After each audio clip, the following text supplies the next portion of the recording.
84. Apa yang Galatama lakukan? Lukas bertanya-tanya. Katanya Galatama baru akan datang beberapa hari lagi.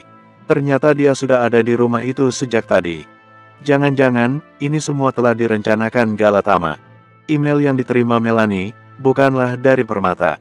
Ini jebakan, duga Lukas. Dia menggeram karena kesal akan kelengahannya.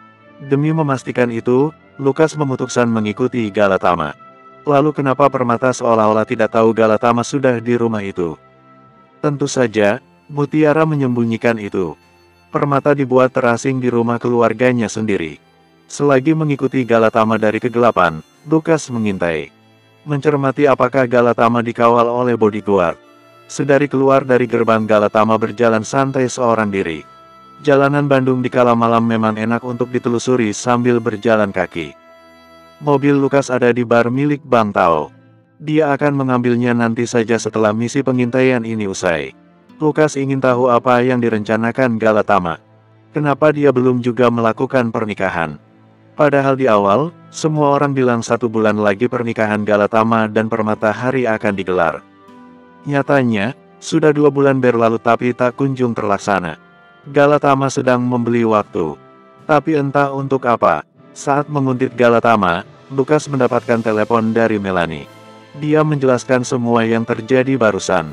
Melanie kedengaran khawatir. Dia minta agar Lukas pulang saja kalau tidak berhasil menjemput Permata. Lukas meyakinkan Melanie agar tenang saja di rumah. Dia bertanya apakah Melanie merasa aman di rumah. Ada yang beda tanpa kehadiranmu, begitu jawab Melanie. Lukas entah halusinasi atau bagaimana, tapi itu yang terdengar. Membuatnya tidak yakin, meragukan pendengarannya sendiri. Kirimi aku pesan kalau ada apa-apa, pesan Lukas. Lukas menguntit Galatama dengan meyakinkan. Sebisa mungkin agar Galatama tidak menyadari dirinya tengah diikuti. Sembari itu otaknya terus berpikir bagaimana caranya agar bisa menyelundupkan Permata keluar dari istana neraka itu. Lukas mengakui, dia tak ingin macam-macam dengan Mutiara Winata. Di pertemuan tak mengenakan tadi, Mutiara Winata memakai seragam militernya. Makanya Lukas tahu nama belakangnya. Keluarga Winata adalah kerabat keluarga Hari. Lukas tak ingin macam-macam dengan Mutiara Winata dan 4 anak buah cantik dan garangnya. Lebih baik Lukas bermacam-macam dengan mereka, tapi untuk urusan yang lain saja. Kaki-kaki indah itu, daripada pikiran kusut, Lukas membayangkan kembali betis-betis bagus itu. Serta yang paling utama, betis Melanie. Galatama berjalan santai, tangan dimasukkan ke dalam kantong jaket. Dia bersenandung dengan bersiul. Tak disangka, selera lagu Galatama jadul sekali. Lagu-lagu cinta jadul era Melayu yang seringkali susah disingkirkan dari telinga. Galatama menyusuri jalan kecil sekarang. Masuk ke ganggang. Lukas mengikutinya sampai tiba di sebuah tempat hiburan malam. Tersembunyi dari keramaian pinggir jalan utama. Ini tempat eksklusif, tebak Lukas. Nama klubnya lucu, Kacang Merah. Seolah di dalam berjualan bubur kacang merah saja. Galatama menengok kanan kiri. Lukas menebak dia mulai merasa diikuti. Lukas segera bersembunyi di balik pohon. Ketika Galatama sudah masuk, Lukas menyusul masuk. Terlebih dahulu dia diperiksa oleh penjaga klub. Aman, Lukas memang tak membawa senjata. Senjatanya adalah bogem mentah dan kecakapan. Lukas melihat Galatama menemui seorang laki-laki yang wajahnya mirip dengan Mutiara Winata. Apakah itu saudaranya? Jadi, keluarga Tama, Winata, dan Hari bersatu untuk mengekang Permata. Ada apa sebenarnya ini? Sebegitunya ingin menyatukan keluarga Tama dengan keluarga Hari. Di panggung klub itu sedang ada 3 wanita seksi yang menari sensual. Mereka mengitari sebuah tiang. Laki-laki yang menonton rela mengosongkan dompet mereka demi seintip 2 intip tubuh indah wanita penari. Lukas tak berminat melihatnya. Begitu pula ketika disimaknya Galatama. Dia fokus dengan pembicaraan bersama lelaki Winata itu. Lukas duduk di sebuah meja tak jauh dari Galatama. Karena musik yang beju kencang dan sorak-sorai wanita penari, Lukas kesulitan menangkap pembicaraan mereka berdua. Galatama beberapa kali tertawa bersama laki-laki Winata itu. Tiba-tiba, mata Galatama menemukan Lukas. Dia kaget. Lukas diam saja, menatap tajam Galatama. Galatama malah menyeringai, mengangkat botol bir menyapa Lukas. Lukas bersedekap, masih menatapnya. Akhirnya Galatama berdiri dan mendekati Lukas. Saat itu lelaki Winata sedang ada urusan, dia meninggalkan Galatama sendiri. Kau sudah sampai sini juga ternyata, kata Galatama, membuka perbincangan. Kau juga, tangkap Lukas. Kutebak, untuk bertemu permata. Nyaris benar, aku kesini untuk membawa permata. Galatama mengedikkan bahu, kutebak itu hal yang mustahil untuk dilakukan. Dan kutebak, kau telah mencobanya malam ini. Galatama menunjukkan ponselnya, dia dapat kiriman pesan yang memberitahu kalau Lukas Brata ada di Bandung. Baru saja mampir di rumah keluarga Hari. Gagal ya, Lukas mendengus.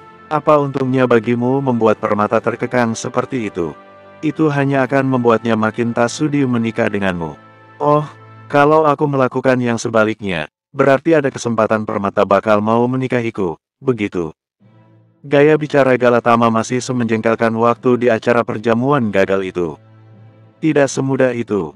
Lebih masuk akal kalau itu tidak mungkin. Permata tidak akan pernah mau denganmu, kata Lukas.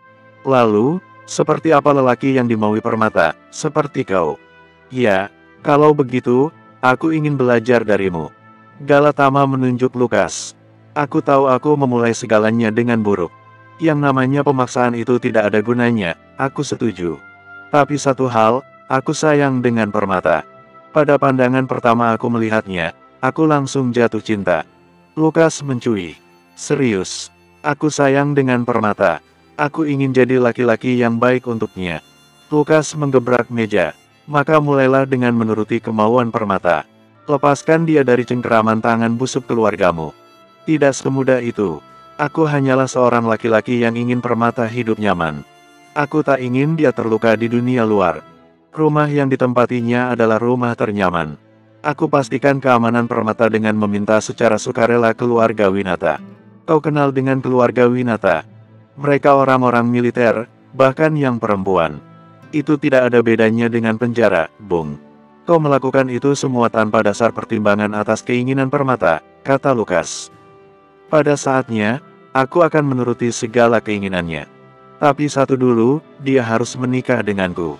Aku tidak bisa melepaskan wanita yang kucintai. Tak peduli dia balas cinta atau tidak. Demi waktu, akan kubuat dia jatuh cinta padaku. Bukankah itu yang juga sedang kau lakukan? Pancing Galatama. Rupanya dia tahu tentang Melanie, batin Lukas. Apa maksudmu? Tidak usah dipungkiri, Bung. Kau juga sedang di posisiku. Wanita yang diminta menikah denganmu juga tidak suka denganmu. Kalau mau memberi nasihat, lebih baik mengaca dulu, oloknya. Lelaki yang tadi bersama Galatama telah kembali. Dia memandangi Lukas dengan tatapan penuh tanya. Siapa ini, bos? Tanya orang itu. Dia orang yang takut sama wanita, ejek Galatama.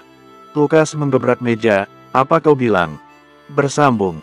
85. Lelaki Winata itu langsung menghadang Lukas ketika dirinya mau menarik Galatama dan menghajarnya. Lukas mendorong lelaki Winata itu, siapa kau? Tidak usah ikut campur. Lelaki Winata ini tubuhnya menjulang tinggi. Aku Tan Winata, kau sudah bertemu dengan kakakku kan? Jadi ciut dia ketemu mutiara. Dasar lemah, olok Galatama dari balik punggung Tan Winata. Lukas kesal, dia merunduk dan dengan cepat mengelabui Tan Winata. Dia berhasil menarik Galatama dan mengombang-ambingkan lalu melemparnya hingga menubruk meja pengunjung lain. Aku bukan sepertimu yang berani mengekang dan merendahkan perempuan, kata Lukas, menarik Galatama berdiri. Tan Winata langsung menarik Lukas juga, memisahkannya dari Galatama. Bung, jangan buat kerusuhan di sini, peringatnya. Diam kau. Lukas menuding keras Tan Winata. Kalau begini caranya, aku dan kakakku pastikan kau tak akan bisa menginjakkan kaki di kota ini lagi.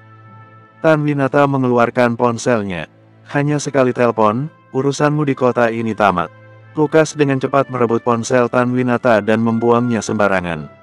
Tan Winata tidak terima, dia langsung melayangkan pukulan ke Lukas. Suasana ramai di klub itu tidak membuyar atau menjadi hening ketika mereka bertiga bertikai. Mereka masa bodoh dengan urusan orang lain. Paling kalau terkena benturan, mereka akan pindah ke meja lain. Penjaga klub baru akan turun tangan kalau situasi tak bisa dikendalikan lagi. Lukas cepat menghindar dari pukulan Tan Winata. Sebagai balasannya dia mendorong tubuh Tan Winata lalu menendangnya di perut. Galatama yang tak bisa berkelahi mundur teratur menghindari Lukas. Tapi Lukas langsung lompat menerjang. Dia pukul mulut Galatama sampai bibirnya pecah. Itu agar mulutmu bisa dijaga ya, kata Lukas. Tanwinata bangkit lalu memiting Lukas dari belakang. Lehernya tercekik lengan panjang Tanwinata. Pitingan seperti ini sangat mudah bagi Lukas untuk lepas darinya. Lukas merosot turun sambil mengangkat pitingan lemah itu sambil memukul telak dagu Tanwinata. Terdengar seperti ada tulang patah, gigi patah. Tanwinata terhuyung ke belakang. Lukas menendangnya lagi sampai terjengkang. Kemudian Lukas tindihi Tanwinata. Aku mungkin tidak akan menghajar kakakmu. Karena itu prinsipku. Aku tidak menghajar perempuan. Tapi pasti, aku bisa menghajarmu kalau kau menghalangiku. Lukas mendaratkan pukulan seribunya ke muka Tanwinata sampai berdarah-darah. Galatama panik, dia pun memanggil para penjaga. Segera ada 7 orang penjaga mengerubungi Lukas. Lukas mengira mereka semua anak buah Galatama yang sudah berada di klub ini sebelum dirinya datang. Lukas mencari keberadaan Galatama. Ketika ketemu dia memberi gestur, Galatama kau akan mati malam ini. 7 penjaga itu menyerbu Lukas. Dengan berbekal benda-benda yang ada di meja seperti nampan, gelas, botol, sendok garpu, tempat tusuk gigi, papan menu, dan meja itu sendiri, Lukas membalas serangan 7 penjaga. Dalam 5 menit pertama 4 penjaga sudah tumbang tak bisa bangun lagi. Pengunjung klub masih merasa tak terganggu. Mereka masih fokus dengan wanita penari yang kini sudah bertelanjang dada. 3 orang penjaga ini Lukas lumpuhkan dengan pukulan telak yang mengenai sisi rahang, kekemaluan, lalu lepas persendian. Lukas melepas sendi lengan dan lutut salah satu penjaga. Kini ketujuhnya sudah tumbang. Saat bertarung tadi, Lukas tidak sempat melihat pergerakan Tanwinata yang terkapar di lantai. Ternyata dia sudah pindah tempat. Merangkak ke tempat yang Lukas tak ketahui. Sementara Galatama tampak ketakutan melihat keberingasan Lukas. Lukas pun mendekatinya dengan melompat sedikit. Suruh Mutiara Winata untuk melepaskan permata. Akan aku bawa pulang ke Jakarta malam ini dia, desak Lukas. 1 2 3 4, kata Galatama. Hei, apa-apaan kau? Lukas baru tahu maksudnya ketika hitungan Galatama tiba di angka 10. Samar-samar terdengar bunyi sirine mobil polisi. Oke, begitu ya mainnya. Sudah tidak mendapat dukungan Kota Naga dan kelompok Ruji, sekarang mainnya polisi. Oke. Tak beberapa lama kemudian 3 anggota polisi masuk ke klub itu dan menangkap Lukas. Anda kami tangkap atas tuduhan membuat gaduh dan menyerang orang sampai harus dibawa ke rumah sakit, kata salah satu. Lukas tidak ingin melawan polisi, itu hanya akan memberatkannya. Tangan Lukas dibiarkan diborgol dari belakang. Lukas digiring masuk ke mobil polisi. Lukas sih santai saja. Dia yakin, meski 4 orang kawan lama yang ditemuinya di bar Bang Tao telah melarikan diri dari rumah permata, salah satunya pasti mengikuti Lukas. Saat mobil polisi beranjak pergi, berganti ambulans yang tiba di klub itu. Sampai di kantor polisi Lukas tidak dimasukkan ke ruang interogasi dulu melainkan langsung ke sel tahanan. Lukas duduk bersila dengan tenang. Dia tak memedulikan tahanan lain yang ada satu sel dengannya. Sementara itu di ruang UGD rumah sakit, Galatama menemani Tanwinata. Parah sekali hasil pukulan Lukas Brata terhadap wajah Tanwinata. Ini tak bisa dibiarkan, Tan. Akan kubuat agar Lukas Brata dipenjara seumur hidup. Biar semua orang yang dihalang-halanginya bisa tenang, janji Galatama. Hatinya sesak melihat Tanwinata terbaring tak sadarkan diri. Kembali lagi ke penjara, Lukas telah melewati malam pertamanya di penjara. Tahanan sok jagoan di dalam satu sel mencoba merundung Lukas. Tapi dengan mudah Lukas taklukkan mereka. Kini Lukas jadi bos di sel itu. Semua tahanan tunduk padanya. Lukas bahkan dipijat punggungnya oleh mereka. Pagi hari menjelang siang berikutnya, seseorang datang menemui kepala kepolisian setempat. Tak lama kemudian Lukas dibebaskan. Benar dugaannya, kawan lamanya tidak akan begitu saja meninggalkannya.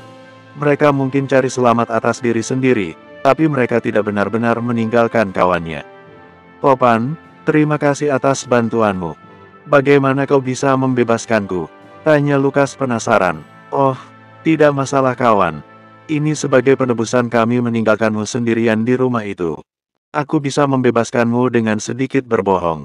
Kubilang kau anggota militer khusus yang tengah menjalani misi rahasia. Kepala kepolisiannya langsung keder, jelas Topan sambil tertawa. Meski dirundung khawatir, Lukas ikutan tertawa. Identitasnya dibocorkan oleh kawan lamanya. Oh begitu.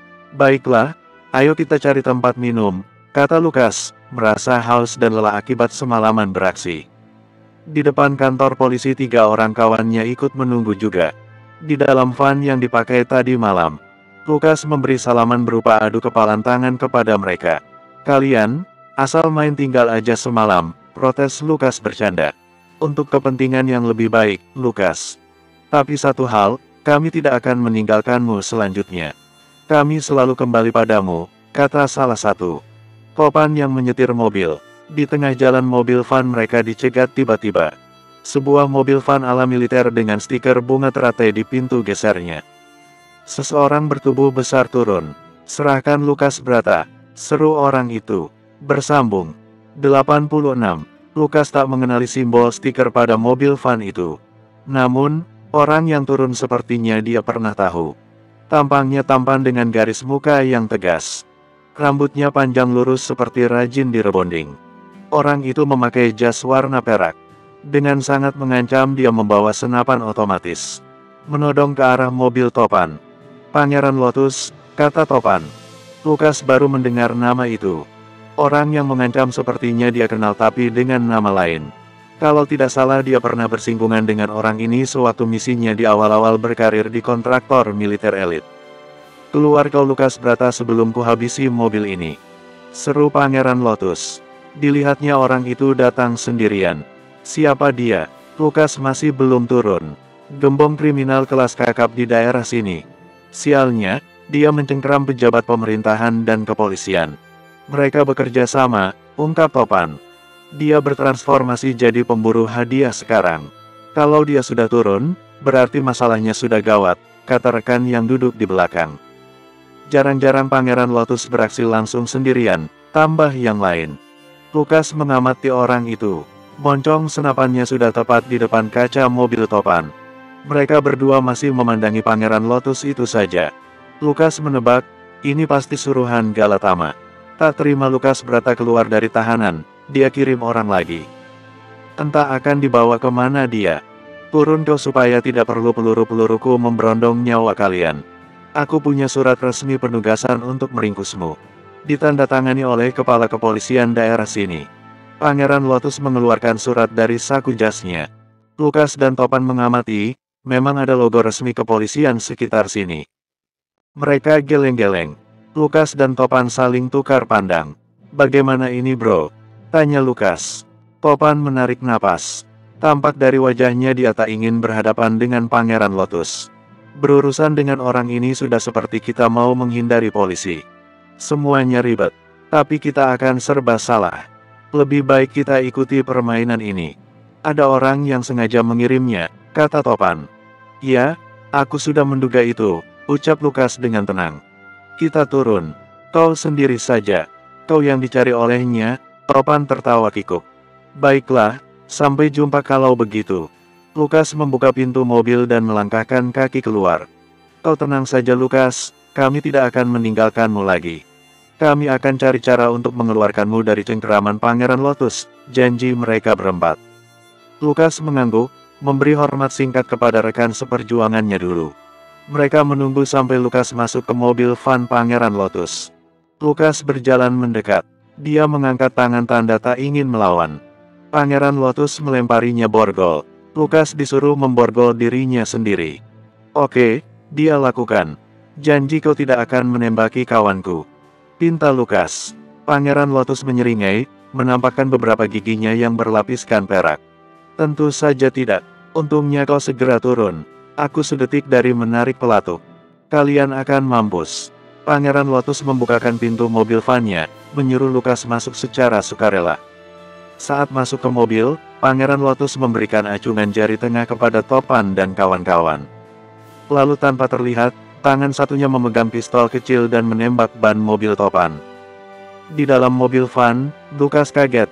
Hei, katanya tidak akan menembak. Aku tidak bilang kalau aku tidak akan menembak ban mobilnya. Pangeran Lotus tertawa menjengkelkan. lalu melajukan mobilnya secara sembrono. Sengaja menabrak pembatas jalan supaya Lukas terguling dari tempat duduknya. "Kau tahu siapa aku?" tanya Lukas dalam mobil. Pangeran Lotus mencui. "Kau hanya sampah. Pantas dibuang ke dalam sel tahanan." "Kau salah. Aku ini berlian terkuat. Aku sepertinya pernah melihatmu." "Tentu saja kau sudah. Dasar kepiik yang gagal melaksanakan tugas hanya karena merasa kasihan," sentil Pangeran Lotus. Benar rupanya, Lukas pernah bertemu dengan orang ini.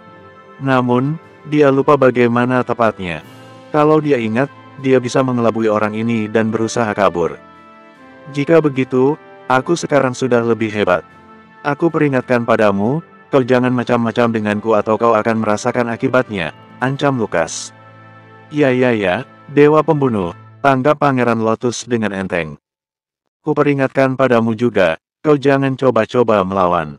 "Kenapa memangnya?" Lukas tak menyangka orang ini tahu julukannya semasa di militer dulu. "Kau akan dikurung seumur hidup. Tak peduli kau hanya melakukan sedikit kesalahan. Orang yang kau perlakukan secara semena-mena tadi bisa membuat terlihat seperti pembunuh massal. Lagi pula, julukanmu Dewa Pembunuh bukan? Itu pasti tugas yang ringan buatmu. Membunuh orang," olok Pangeran Lotus. Lukas terdiam. Ini pasti Tanwinata. Itulah kenapa Galatama meminta bantuan Tanwinata. Lukas sedikit menyesal karena terpancing emosi sehingga urusannya jadi panjang begini. Lain kali dia akan ingatkan diri sendiri agar tidak seringan itu melayangkan bogem mentah hingga membuat orang cedera parah. "Melanie, tunggu aku," ucap Lukas dalam hati. Sudah 2 hari Lukas tidak mengirim kabar ke Melanie. Dari tadi ponselnya bergetar terus tapi dia tak bisa meraihnya. Mobil van Pangeran Lotus akhirnya sampai di kantor polisi. Pangeran Lotus segera menyeret Lukas ke dalam. Polisi-polisi yang sedang bersantai menyapa Pangeran Lotus seolah dia itu seorang pahlawan. Padahal dia hanya seorang pemburu hadiah. Lukas menyimpulkan dari gerak-geriknya di kantor polisi ini. Dalam situasi seperti ini Lukas teringat Lady Okta. Namun, dia jauh di Jakarta sana. Dan tak mungkin baginya sekarang untuk menghubungi siapapun. Ponselnya sudah disita. Lukas dibawa masuk ke ruang interogasi. Borgolnya dipindahkan ke besi di meja. "Kau duduk manis di sini. Sebentar lagi penghakimanmu. Selamat mendekam di sini seumur hidupmu." "Apa?" Lukas protes. Dia bangkit berdiri cepat tapi terhalang tangannya yang diborgol ke meja. Seorang polisi masuk. Dari seragam dan tampangnya dia adalah kepala kepolisian di sini. Dia berdiri diam sebentar di hadapan Lukas. Menatapnya dengan bengis. Lalu duduk. "Kau yang bernama Lukas Brata?" Suaranya berat dan dalam. "Ya, benar kau kemarin habis beredar di klub Kacang Merah." Mendengar nama klub itu disebut oleh polisi ini, Lukas jadi mendengus tertawa. "Apa yang lucu? Kau menghinaku. Kau tidak tahu siapa saya." Kepala polisi menggebrak meja. Lukas menggeleng, padahal di seragamnya tertera nama. Lukas sengaja memancing. "Saya Yongkomara, kepala kepolisian di sini. Saya yang memutuskan berapa lama kau mendekam di sini. Jadi silakan bekerja samalah," tegasnya. Lukas menyengir konyol. Dia mendengar nama itu disebutkan dan yang dipikirkannya adalah merek sepatu. "Jawab pertanyaan saya dengan jujur supaya Anda terhindar dari hukuman berat." Lukas sangsi orang ini akan menepati itu. Apapun yang dia katakan, keputusannya sudah bulat. Dia akan mendekam di sini sangat lama. "Benar kau sudah menghajar Tanwinata sampai babak belur hingga dibawa ke rumah sakit?" "Ya." "Apakah dia sudah mati?" pancing Lukas. Bersambung.